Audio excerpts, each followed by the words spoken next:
ಇವತ್ತಿಗೂ ರಾಜ್ಯದ ಅನೇಕ ಯುವಕ ಯುವತಿಯರು ನಾವು ಕಾಕಿ ಬಟ್ಟೆಗಳನ್ನು ಹಾಕಬೇಕು, ಪೊಲೀಸ್ ಇಲಾಖೆಗೆ ಸೇರಬೇಕು, ಜನರ ಸೇವೆ ಮಾಡಬೇಕು ಅಂತೇಳಿ ಕನಸನ್ನು ಕಾಣ್ತಾ ಇದ್ದಾರೆ. ಬಟ್ ರಾಜ್ಯ ಸರ್ಕಾರ ಮಾತ್ರ ಇದುವರೆಗೂ ಕೂಡ ಪೊಲೀಸ್ ನೇಮಕಾತಿಯನ್ನು ಆರಂಭ ಮಾಡೋದ್ರ ಬಗ್ಗೆ ಇನ್ನೂ ಕೂಡ ಗಮನ ಹರಿಸ್ತಾ ಇಲ್ಲ. ಪೊಲೀಸ್ ಇಲಾಖೆಯಲ್ಲಿ ಖಾಲಿ ಇರುವ ಹುದ್ದೆಗಳು ಸಾವಿರಾರಿದೆ. ನೋಡಿ, ನಿನ್ನೆಯ ಒಂದು ಸಂದರ್ಶನದಲ್ಲಿ, ಇವತ್ತು ಯಾರು ಪತ್ರಿಕೆಯನ್ನು ನೋಡಿರ್ತೀರಾ, ಸೊ ಅದರಲ್ಲಿ ಗೃಹ ಸಚಿವರು ಹೇಳಿದ್ದಾರೆ 17,000ಕ್ಕೂ ಹೆಚ್ಚು ಪೊಲೀಸ್ ಕಾನ್ಸ್ಟೇಬಲ್ ಹುದ್ದೆಗಳು ಖಾಲಿ ಇದೆ. ಸೊ ಅದರಲ್ಲಿ 8,000 ಹುದ್ದೆಗಳನ್ನು ಭರ್ತಿ ಮಾಡ್ತೀವಿ. ಆ್ಯಂಡ್ ಸಬ್ ಇನ್ಸ್ಪೆಕ್ಟರ್ ಈ ಹಿಂದೆ 545, 402 ಆದಮೇಲೆ ಅಗೇನ್ 600 ರೆಕ್ರೂಟ್ಮೆಂಟ್ ಮಾಡ್ತೀವಿ ಅಂತೆಲ್ಲ ಹೇಳ್ತಾ ಇದ್ದಾರೆ. ಬರೀ ಹೇಳಿಕೆಗೆ ನೇಮಕಾತಿಯ ವಿಚಾರ ಸೀಮಿತವಾಗದೆ ಅದರ ಪ್ರಕ್ರಿಯೆಗೆ ಚಾಲನೆಯನ್ನು ಕೊಟ್ಟರೆ ಅದೆಷ್ಟೋ ಲಕ್ಷಾಂತರ ಯುವಕ ಯುವತಿಯರು ಕಾಣ್ತಾ ಇರುವಂಥ ಕನಸಿಗೆ ಒಂದು ಬೆಲೆ ಸಿಗುತ್ತೆ. ಆ್ಯಂಡ್ ಇನ್ನೊಂದು ಏಜ್ ರಿಲ್ಯಾಕ್ಸೇಷನ್ ವಿಷಯ. ಪರ್ಮನೆಂಟ್ ಏಜ್ ರಿಲ್ಯಾಕ್ಸೇಷನ್ ಬೇಕು PC ನೋಟಿಫಿಕೇಶನ್ಗೆ, ಅಂದರೆ PC ನೇಮಕಾತಿಗೆ ಅಂತೇಳಿ ದೊಡ್ಡ ಬೇಡಿಕೆ ಇದೆ. ಸೊ ಆ ಬೇಡಿಕೆಯನ್ನು ಸುಮ್ಮನೆ ಬೇಡಿಕೆಯಾಗಿ ಉಳಿಸ್ಕೊಂಡಿಲ್ಲ, ಅದು ಬಹಳಷ್ಟು ಹೋರಾಟ ಆಗಿದೆ, ಎಲ್ಲವೂ ಆಗಿದೆ, ಆದರೂ ಕೂಡ ಸಿಗ್ತಾ ಇಲ್ಲ. ಯಾಕೆ ಈ ಡಿಮ್ಯಾಂಡ್ ಇದೆ ಅಂತಂದರೆ, ನಾಟ್ ಓನ್ಲಿ ನಮ್ಮ ಸ್ಟೇಟ್, ನಮ್ಮ ನೆರೆಹೊರೆಯ ರಾಜ್ಯಗಳಲ್ಲೂ ಕೂಡ ಪೊಲೀಸ್ ಇಲಾಖೆ, ಎಸ್ಪೆಷಲಿ ಪೊಲೀಸ್ ಕಾನ್ಸ್ಟೇಬಲ್ ನೇಮಕಾತಿಗೆ OBC ಮತ್ತು GM SC ST ಅಭ್ಯರ್ಥಿಗಳಿಗೆ ಏಜ್ ರಿಲ್ಯಾಕ್ಸೇಷನ್ ಡಿಫರೆಂಟ್ ಇದೆ. ನಮ್ಮ ರಾಜ್ಯಕ್ಕೆ ಹೋಲಿಸಿದ್ರೆ ಅಲ್ಲಿ ಹೆಚ್ಚಿದೆ. ಹಾಗಾಗಿ ಸೊ ಅದನ್ನಾದರೂ ನೋಡಿ, ರಿಪೋರ್ಟ್ ನೋಡಿ ನೀವು ಕೊಡಿ ಅಂತ ಕೇಳಿದ್ರು ಕೂಡ ಗೃಹ ಸಚಿವರು ಬರೀ ಸ್ಟೇಟ್ಮೆಂಟ್ ಕೊಡ್ತಾರೆ. ಈ ಹಿಂದೆ ಮಂಗಳೂರು ಠಾಣೆಗೆ ನೀವು ಭೇಟಿ ನೀಡಿದಾಗ ಹೌದು ಪರ್ಮನೆಂಟ್ ಏಜ್ ರಿಲ್ಯಾಕ್ಸೇಷನ್ ಮಾಡ್ತೀವಿ ಅಂತ ಹೇಳಿದರು, ಬಟ್ ಯಾವುದೇ ನಿರ್ಧಾರ ಇನ್ನೂ ಇಲ್ಲ. ಸೊ ಈ ರೀತಿಯಾದಂಥ ಒಬ್ಬ ಬೇಜವಾಬ್ದಾರಿ ಗೃಹ ಮಂತ್ರಿಯನ್ನ ನಮ್ಮ ರಾಜ್ಯ ಕಾಣ್ತಾ ಇರುವಂಥದ್ದು ಇದೇ ಫಸ್ಟ್ ಅಂತ ನನಗನ್ಸುತ್ತೆ. ಯಾಕಂದ್ರೆ ಸಾವಿರಾರು ಹುದ್ದೆಗಳು ತಮ್ಮ ಇಲಾಖೆಯಲ್ಲಿ ಖಾಲಿ ಇದ್ರೂ ಕೂಡ ಸಿಬ್ಬಂದಿಗಳನ್ನ ನೇಮಕಾತಿ ಮಾಡ್ಕೊಳ್ಳೋಕೆ ಇವ್ರು ರೆಡಿ ಇಲ್ಲ ಅಂತಂದ್ರೆ ಯಾವ ರೀತಿಯಾದಂಥ ಗೃಹ ಮಂತ್ರಿಗಳಿವರು? ಆ್ಯಂಡ್ ಈ ಹಿಂದಿನ ಚಿನ್ನಸ್ವಾಮಿ ಸ್ಟೇಡಿಯಂಲ್ಲಿ ಆದಂಥ ಘಟನೆ ಪೊಲೀಸ್ ಸಿಬ್ಬಂದಿಯ ಕೊರತೆಯನ್ನು ಇಡೀ ದೇಶಕ್ಕೆ ತೋರಿಸ್ಕೊಡ್ತು.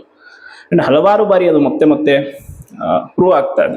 ಸೊ ಅದ್ರ ಜೊತೆ ಇನ್ನೊಂದು ಅಂತಂದರೆ, ಈಗ ಒಳ ಮೀಸಲಾತಿ ಬಿಕ್ಕಟ್ಟಿದೆ.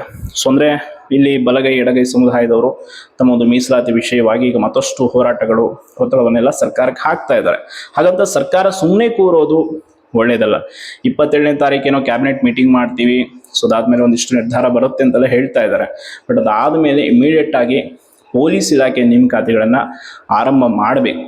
ಇಲ್ಲ ಅಂದರೆ 28ನೇ ತಾರೀಕಿಂದ ರಾಜ್ಯಾದ್ಯಂತ ಉಗ್ರ, ಬರೀ ಉಗ್ರ ಹೋರಾಟ ಅಂತಂದರೆ ಹಿಂದೆ ಧಾರವಾಡದಲ್ಲಿ ಆಗಿರೋದೆಲ್ಲ ಅದೆಲ್ಲ ಸುಮ್ಮನೆ ಸ್ಯಾಂಪಲ್ ಆಗ್ಬೋದು. ಈ ಬಾರಿ ಯಾವ ರೀತಿ ವಿಕೋಪಕ್ಕೆ ಹೋಗುತ್ತೆ ಯುವಜನತೆ ಪ್ರತಿಭಟನೆ ಅನ್ನುವುದನ್ನು ಸರ್ಕಾರ ಕಣ್ಣಾರೆ ನೋಡಬೇಕಾಗತ್ತೆ. ಸೊ ಅದಕ್ಕೆ PC ರಿಕ್ರೂಟ್ಮೆಂಟ್ ಆಗಿರ್ಬೋದು, ಶಿಕ್ಷಕರ ನೇಮಕಾತಿ, ಇವತ್ತಿಗೂ ಕಲ್ಯಾಣ ಕರ್ನಾಟಕ ಭಾಗದಲ್ಲಿ ಎಷ್ಟು ಕಷ್ಟ ಆಗ್ತಾ ಇದೆ ಸರ್ಕಾರಿ ಶಾಲೆಗಳ ಪರಿಸ್ಥಿತಿ ಅಂತಂದರೆ, ಒಬ್ಬ ಶಿಕ್ಷಕ ಇಡೀ ಶಾಲೆಯನ್ನು ನಿರ್ವಹಿಸ್ತಾ ಇದ್ದಾನೆ.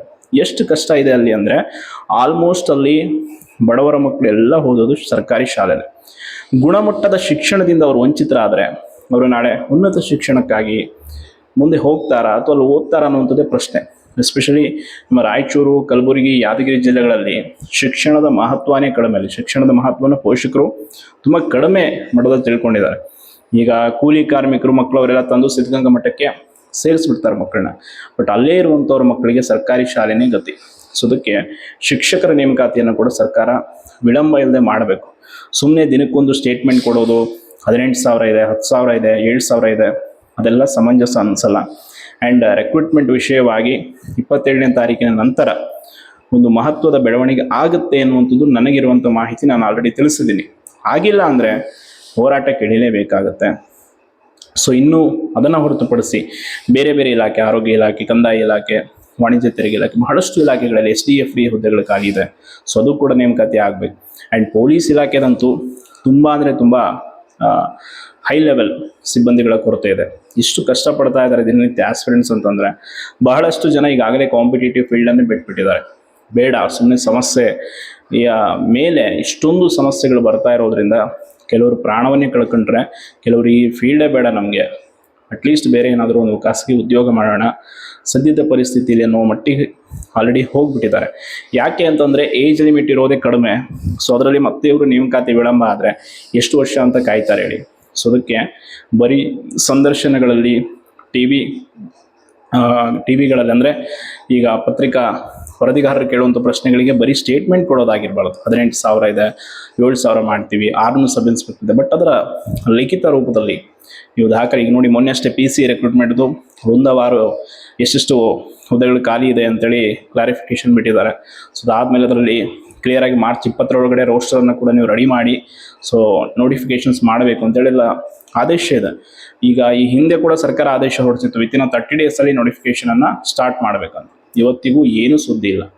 ಅದಕ್ಕೆ ಸರ್ಕಾರಿ ಉದ್ಯೋಗ ಅನ್ನುವಂಥದ್ರ ಅವಶ್ಯಕತೆ ಎಷ್ಟಿದೆ ಅನ್ನುವಂಥದ್ದು ಮಧ್ಯಮ ವರ್ಗ ಮತ್ತು ಬಡವರ ಮನೆಯ ಮಕ್ಕಳಿಗೆ ಕೇಳಿದ್ರೆ ಗೊತ್ತಾಗ್ಬಿಡುತ್ತೆ. ಇವತ್ತು ಸೊಸೈಟಿಲಿ ನಾವೇನೋ ಮಾಡ್ತೀವಿ ಅಂತಂದರೆ, ಉದ್ಯೋಗನೋ ಅಥವಾ ಖಾಸಗಿ ಉದ್ಯೋಗನೋ ಅಥವಾ ಬಂಡವಾಳ ಹಾಕಿ ಬಿಸ್ನೆಸ್ ಮಾಡ್ತೀವಿ ಅಂದರೆ ಅದು ಅತಿ ಕಷ್ಟ. ಅದಕ್ಕೆ ಸುಲಭವಾಗಿ ಒಂದು ಸರ್ಕಾರಿ ಉದ್ಯೋಗವನ್ನು ಕಷ್ಟಪಟ್ಟು ಓದಿ ಪಡ್ಕೊಂಡು ಅನಂತರ ಕುಟುಂಬವನ್ನು ನಿರ್ವಹಿಸ್ಬೋದು ಅನ್ನುವಂಥದ್ದು ಅದೆಷ್ಟೋ ಯುವಕ ಯುವತಿಯರ ಕನಸು.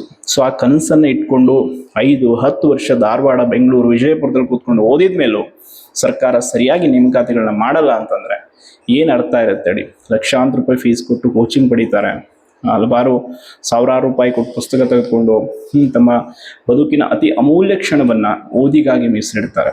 ಇಷ್ಟಾದರೂ ಸರ್ಕಾರ ಕೇವಲ ಇದನ್ನು ನಾವು ಕೇಳ್ತೀವಿ, ನಿಮ್ಮ ಮನವಿಯನ್ನು ಬಿಡ್ತೀವಿ ಅನ್ನೋ ರೀತಿ ಆಗಬಾರ್ದು.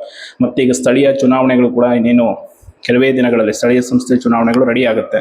ಸೊ ಅದಕ್ಕೆ ಆದಷ್ಟು ಬೇಗ PC ಮತ್ತು PSI ರಿಕ್ರೂಟ್ಮೆಂಟ್ಗಳಾದರೆ ಬಹಳಷ್ಟು ಉಪಯೋಗ ಆಗುತ್ತೆ. ಆ್ಯಂಡ್ PC PSI ಹುದ್ದೆ ಕನಸು ಕಾಣ್ತಾ ಇರುವಂಥದ್ದು ಎಷ್ಟೋ ಅಭ್ಯರ್ಥಿಗಳಿಗೆ ದಾರಿದೀಪ ಆಗುತ್ತೆ. ಆ್ಯಂಡ್ ನೀವು ಕೂಡ ಅಷ್ಟೇ ತಯಾರಿಯನ್ನು ನಿಲ್ಲಿಸಬೇಡಿ. ಯಾರಿಗೆ ಇನ್ನೂ ಅವಕಾಶ ಇದೆ, ಬಹಳಷ್ಟು ವಯೋಮಿತಿ ಇದೆ, ಈಗ ತಾನೇ ನೀವು ಕಾಂಪಿಟೇಟಿವ್ ಫೀಲ್ಡ್ಗೆ ಎಂಟ್ರಿ ಕೊಟ್ಟಿದ್ದೀರಾ, ದಯವಿಟ್ಟು ಪರಿಶ್ರಮ ಹಾಕಿ, ಅದೃಷ್ಟ ಖಂಡಿತ ಕೈ ಹಿಡಿಯುತ್ತೆ. ತುಂಬ ಜನ ಗಿವ್ ಅಪ್ ಮಾಡೋದು ಹೆಂಗೆ ಅಂತಂದರೆ, ಏನು ಬಿಡು ನೋಟಿಫಿಕೇಶನ್ಸೇ ಆಗ್ತಾ ಇಲ್ಲ, ಏನು ಓದೋದು ಅನ್ನೋ ಮನಸ್ಥಿತಿಗೆ ಕೆಲವರು ಬಂದುಬಿಟ್ಟಿದ್ದಾರೆ. ಸೊ ದಯವಿಟ್ಟು ಅದು ಬೇಡ. ಯಾಕೆಂದರೆ ನೇಮಕಾತಿ ಆದಮೇಲೂ ಕೂಡ ಓದಬೇಕಾಗಿರೋರು ನಾವೇ, ಆಗೋಕ್ಕಿಂತ ಮುಂಚೆ ಓದಬೇಕಾಗೋರು ನಾವೇ. ಸೊ ಅದಕ್ಕೆ ಪ್ರಿಪ್ರೇಷನನ್ನು ಆ್ಯಸ್ ಇಟ್ ಈಸ್ ನಿಮ್ಮ ಒಂದು ಏನಿದೆ ಎಫರ್ಟ್ ಹಾಕಿ ಮಾಡಿ. ಫಲಾನುಫಲ ಬಿಟ್ಟಿರುವಂಥದ್ದು ನಿಮ್ಮ ಒಂದು ಪರಿಶ್ರಮ ಹಾಕಿರುವ ಆ ಒಂದು ರೀತಿಗೆ. ಹಾಗಾಗಿ ಇನ್ನು KPSC ವಿಷಯದಲ್ಲಿ ಅದಂತೂ ನಾನು ಹೇಳೋಕ್ಕೆ ಹೋಗಲ್ಲ. ಯಾಕೆಂತಂದರೆ ನೇಮಕಾತಿ ಏನೋ ಮಾಡ್ತಾರೆ, ಬಟ್ ಆ ನೇಮಕಾತಿಗಳಿಗೆ ಎಷ್ಟು ಮಹತ್ವ ಇದೆ, ಎಷ್ಟು ಕರಪ್ಷನ್ ಇದೆ ಅದರೊಳಗಡೆ ಅನ್ನುವಂಥದ್ದು ಈಗ ಆಲ್ರೆಡಿ ನೀವು ನೋಡಿದ್ದೀರಾ. ಅದಕ್ಕೆ ಸಾಧ್ಯವಾದಷ್ಟು VAO PC ಯಾರ್ಯಾರು ಈ ಹುದ್ದೆಗಳನ್ನು ಹೆಚ್ಚು ಕಾನ್ಸಂಟ್ರೇಟ್ ಮಾಡಿ ಓದ್ತಾ ಇದ್ದೀರಾ, ಸೊ ಹೆಚ್ಚು ಪ್ರಿಪ್ರೇಷನನ್ನು ಮಾಡಿ. ಬಹಳಷ್ಟು ಒಳ್ಳೆ ಗೈಡೆನ್ಸ್ ನೀಡುವಂಥವ್ರು ಇದ್ದಾರೆ, ಆನ್ಲೈನಲ್ಲಿ ಪ್ಲಾಟ್ಫಾರ್ಮಲ್ಲಿ ಇದ್ದಾರೆ, ಆಫ್ಲೈನಲ್ಲಿ ಇದ್ದಾರೆ. ಅಂಥವ್ರ ಹತ್ರ ಗೈಡೆನ್ಸ್ ತೊಗೊಳ್ಳಿ. ಪುಸ್ತಕಗಳ ಪಟ್ಟಿಯನ್ನು ಸರಿಯಾಗಿ ಮಾಡಿಕೊಂಡು ಓಲ್ಡ್ ಕ್ವಶನ್ ಪೇಪರ್ ಬಿಡಿಸಿ, ಒಟ್ಟಿನಲ್ಲಿ ನಿಮ್ಮ ಕನಸಿನ ಹುದ್ದೆಯನ್ನು ಪಡೆಯೋದಕ್ಕೆ ನೀವೇನು ತಯಾರಿ ಮಾಡಬೇಕು ಅದನ್ನು ಸರಿಯಾಗಿ ಮಾಡಿ. ಧನ್ಯವಾದಗಳು.